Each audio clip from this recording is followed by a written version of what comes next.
Grábenos, don David. Pues vaya carta, Toño, vaya carta que envía, presuntamente envía, yo lo voy a poner así, presuntamente envía Genaro García Luna y que intenta embarrar de último minuto como patada de ahogado al presidente Andrés Manuel López Obrador y a sus colaboradores con el crimen organizado. Si me permiten,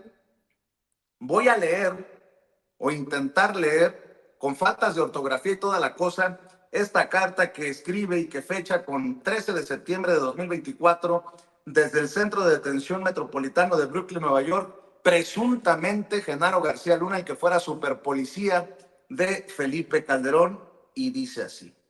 en diciembre de 2019 fui detenido por personal de la DEA en el exterior del departamento que rentaba en la ciudad de Irving, Texas. A partir del arresto y durante los primeros días, reiteradamente me ofrecieron un acuerdo con la Fiscalía de Nueva York para que me inculpara con delitos vinculados al narcotráfico a cambio de estar detenido por tiempo de 6 meses, poco tiempo, y reabrir beneficios económicos y recibir beneficios económicos, debí de leer. De esta forma, convertirme en testigo de acuerdo a la inducción del gobierno de México, no para imputar delincuentes, narcotraficantes, porque de haber sido así, no era necesaria mi detención. He combatido el crimen en sus escalas más altas, toda mi carrera profesional. La perspectiva era imputar personas e instituciones que en el corto plazo debilitaría el desarrollo, paz pública y vida institucional del país.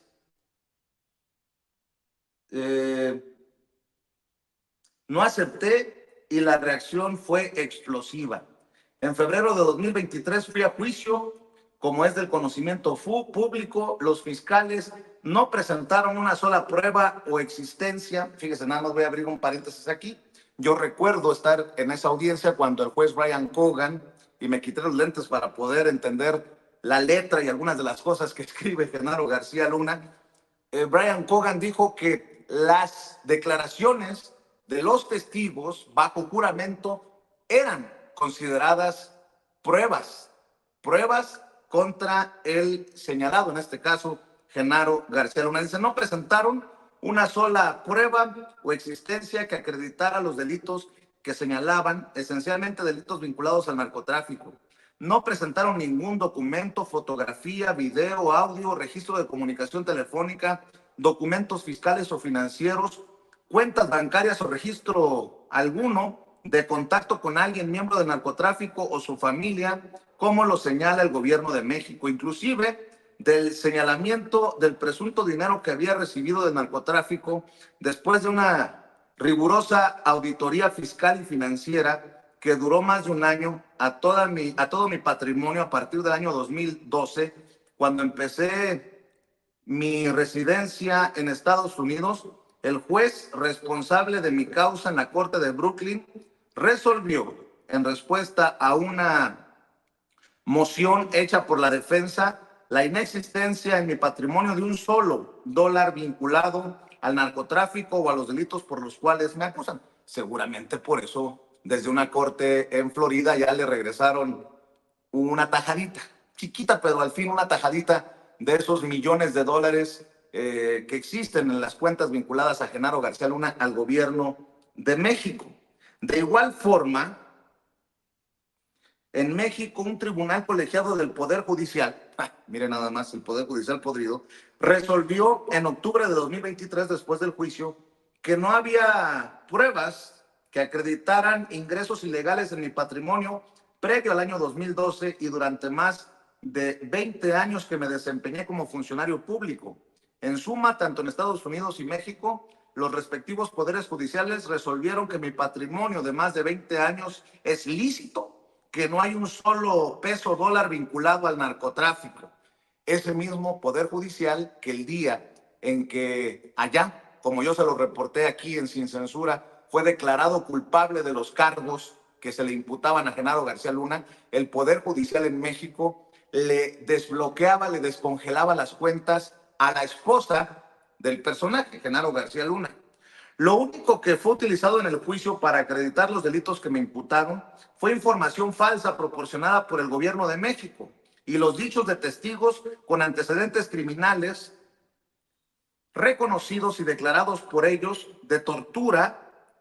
decapitación, secuestro, homicidio y narcotráfico que no tienen precedente en la historia de México. Testigos que fueron detenidos, encarcelados, sin que escaparan y extraditados en el mismo periodo de tiempo que fui secretario de Seguridad Pública de México y miembro sustantivo del Gabinete de Seguridad Nacional, instancia superior de decisión y estrategia en el combate al narcotráfico. La información falsa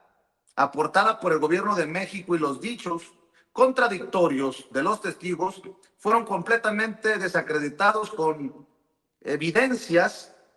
pruebas documentales, fotografías, declaraciones juradas y resoluciones del Poder Judicial en Estados Unidos y México en el marco de los recursos legales que provee el proceso legal.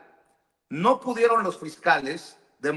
probar que la evidencia aportada por la defensa fuera falsa o no existiera. No pudieron negar la legitimidad y existencia de las pruebas que auditaban las falsas declaraciones de los testigos. Y lo más sorprendente es que los fiscales fueron totalmente omisos en verificar o corroborar un solo dato o información aportada por el gobierno de México y los testigos criminales. El único testigo honorable utilizado por la Fiscalía en el juicio fue el embajador de Estados Unidos en México. Fíjese nada más, todos contra mí, pero hay que reconocer en el juicio que el único honorable fue el embajador de Estados Unidos en México, quien ratificó que fue una persona clave del gobierno de México en el combate al narcotráfico y que las reuniones sistemáticas que tenía con las agencias de seguridad e inteligencia de Estados Unidos no había recibido ningún informe que indicara que yo fuera corrupto, que estuviera vinculado con el narcotráfico, señalando que si esto hubiera existido, él tendría que haber sido informado y no fue así, desacreditando las declaraciones de los testigos criminales. Es del conocimiento público y está en los registros oficiales de México y Estados Unidos los contactos, videos, audios, fotografías, registro de comunicación y gestión entre el actual presidente de México, Andrés López Obrador, y sus operadores con los líderes del narcotráfico y sus familias, en particular con los narcotraficantes que fueron utilizados como testigos en mi contra durante el juicio, quienes inclusive durante el juicio imputaron al presidente López Obrador y a sus operadores de estar vinculados con ellos y el narcotráfico. Estos hechos se han corroborado con la reciente captura del narcotraficante Ismael Zambada, el Mayo Zambada, la carta emitida por él donde señala los vínculos del actual gobierno con él y el narcotráfico, la posición del gobierno de México contra la captura del capo y el desmantelamiento del Poder Judicial de México, jueces, magistrados, ministros, corte, cuyos principales beneficiarios son los criminales. Hechos ratificados con la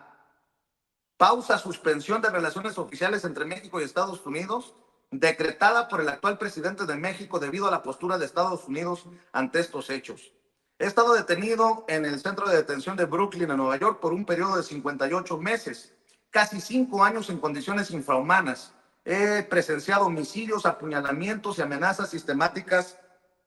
a mi integridad. Fui segregado casi 1 año a las celdas de castigo sin haber violado alguna norma o falta al reglamento y sin tener un registro de mal comportamiento. En 2 ocasiones me asignaron compañeros de celda que me grabaron más de 2,000 horas tratando de involucrarme con el narcotráfico o algún delito. En la primera ocasión el juez ordenó unas audiencias para analizar las pruebas, testimonios de los testigos y ordenó le entregaran los audios de lo que el fiscal señalaba eran pruebas con una transcripción. Después de que la Corte corroboró y verificó las pruebas de la audiencia y los audios entregados por el fiscal, el juez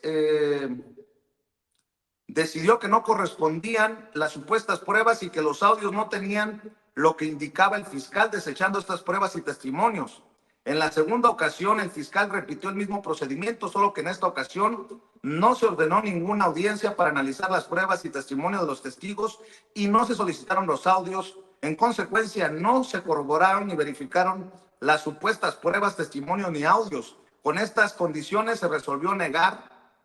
la moción hecha por la defensa para un nuevo juicio.